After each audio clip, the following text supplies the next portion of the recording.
शांति। आज की तारीख है 18/12/14 और आज की ज्ञान मुरली का शीर्षक है मीठे मीठे बाप दादा, जो सदैव हम बच्चों को हमारी हिम्मत पर हमें मदद करने के लिए हाजिर हो जाते हैं। तो ऐसे मीठे मीठे बाप दादा कहते हैं, मीठे बच्चे बाप का मददगार बन। बाबा हमको मदद करते, अब हमको बाप को मदद करनी है, तो बाप का मददगार बन। इस आयरन एजेड पहाड़ को गोल्डन एजेड बनाना है। अब पहाड़ क्यों कहा बाबा ने? क्योंकि पहाड़ पर चढ़ना बड़ी मेहनत का काम भी है और बड़ा भारी भी पड़ता है। पुरुषार्थ कर नई दुनिया के लिए फर्स्ट क्लास की सीट रिजर्व करानी है। प्रश्न है आज का कि बाप की फर्ज अदाई क्या है। अब हम बच्चे बाप समान बनने जा रहे हैं, तो जो बाप करेंगे वो हम बच्चों को करना है। तो बाप की फर्ज अदाई क्या है जो बाबा करते हैं? तो कौन सा फर्ज पूरा करने के लिए संगम युग पर बाप को आना पड़ता है? उत्तर है नंबर 1 उसमें। एक तो बाबा जो बीमार हैं, फिर दूसरा जो दुखी बच्चे हैं, उनको बाबा क्या करते हैं? सुखी बनाते हैं। तो बीमार और दुखी बच्चों को सुखी बनाना। तीसरा बाबा क्या फर्ज अदा करते हैं? माया के फंदे से निकालकर घनेरे सुख देना। हाँ, बाबा हमको माया से बचाते हैं।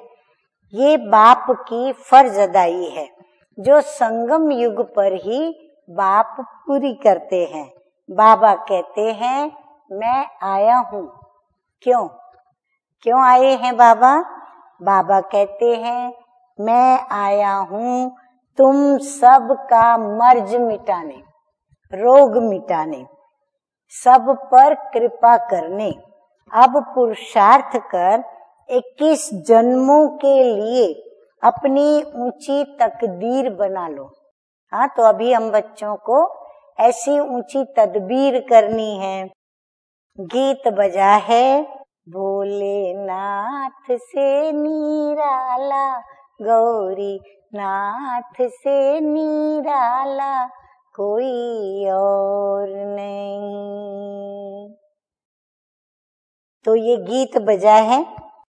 धारणा के लिए मुख्य सार है, बाबा हमें स्मृति दिला रहे हैं कि स्वयं को ब्रह्मा मुख वंशावली समझकर, क्योंकि ब्रह्मा है आदि पिता, आदि देव, सर्व कुल का जो जन्मदाता है वो ब्रह्मा बाबा है। तो स्वयं को ब्रह्मा मुख वंशावली समझकर पक्का पवित्र ब्राह्मण बनना है।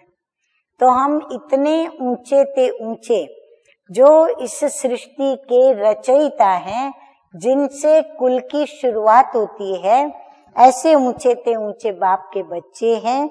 तो हमको पक्का उनका बच्चा बनके ब्राह्मण पवित्र बनना है। कभी अपने इस ब्राह्मण कुल को कलंकित नहीं करना है। इसीलिए बाबा कहते हैं अपनी बहुत संभाल करो, कभी भी कोई ऐसा कर्म हम न करें जो कुल को कलंक लगे। नंबर 2 है, कुल को कलंकित यदि नहीं करना है तो हम क्या ऐसी धारणा करें? तो बाबा कहते हैं बाप समान निराकारी और निरहंकारी बन अपनी फर्ज अदाई पूरी करनी है। रूहानी सेवा पर तत्पर रहना है। वरदान है, प्रत्यक्ष फल के द्वारा अतीन्द्रिय सुख की अनुभूति करने वाले, प्रत्यक्ष फल के द्वारा कौन सी अनुभूति? अतीन्द्रिय सुख की अनुभूति करने वाले निस्वार्थ सेवाधारी भव। सतयुग में संगम के कर्म का फल मिलेगा। हाँ, बाबा कहते सतयुग में जो हम बैठ के प्रारब्ध भोगते हैं सुख शांति की, वो संगम युग पे किए हुए कर्म का प्रत्यक्ष फल है। तो सतयुग में संगम के कर्म का फल मिलेगा, लेकिन यहाँ बाप का बनने से प्रत्यक्ष फल वर्षे के रूप में मिलता है। सेवा की और सेवा करने के साथ साथ क्या मिलता है? प्रत्यक्ष फल क्या मिलता है? तुरंत ही हमें खुशी मिली, खुशी मिलती है। तो जो याद में रहकर निस्वार्थ भाव से सेवा करते हैं, उन्हें सेवा का प्रत्यक्ष फल अवश्य ही मिलता है।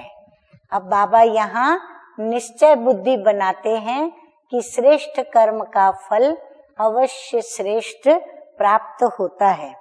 प्रत्यक्ष फल ही ताजा फल है जो एवर हेल्दी बना देता है। कहते हैं ना, खुशी जैसी खुराक नहीं, तो प्रत्यक्ष फल है खुशी, तो वो ताजा फल हो गया।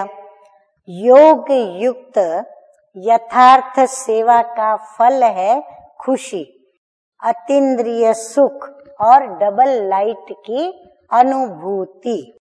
स्लोगन है आज का, विशेष आत्मा वह है जो अपनी चलन के द्वारा रूहानी रॉयल्टी की झलक और फलक का अनुभव कराए, यानी निराकार बाप की याद दिला दे।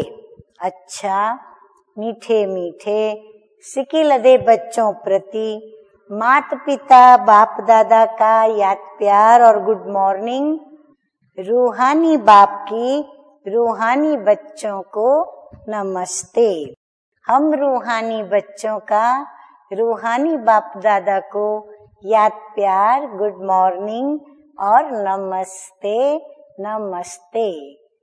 ओम शांति।